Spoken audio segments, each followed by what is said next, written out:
एकदम कमालची केस समोर आलेली आहे.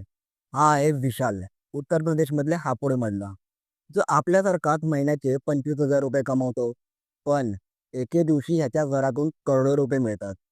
कसे?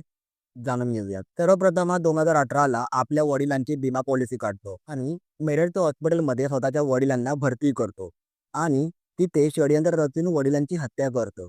तिथून विमा पॉलिसीचे काही पैसे मिळतात. त्यानंतर त्याला येते लालच. त्या लालचमध्ये तो आपल्या आईसोबत पण षडयंत्र रचून आईची पण हत्या करतो आणि तिथून त्याला विमा पॉलिसीचे पैसे मिळतात 30 लाख रुपये.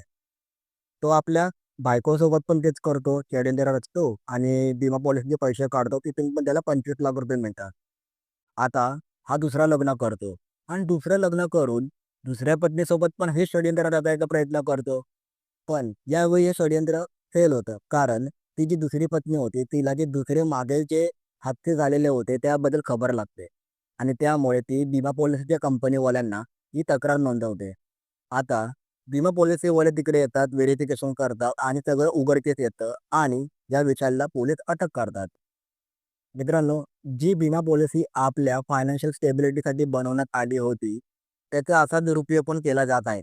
तर तुम्हाला या केसबद्दल नक्की काय सांगायचं आहे मला नक्कीच सांगा. धन्यवाद.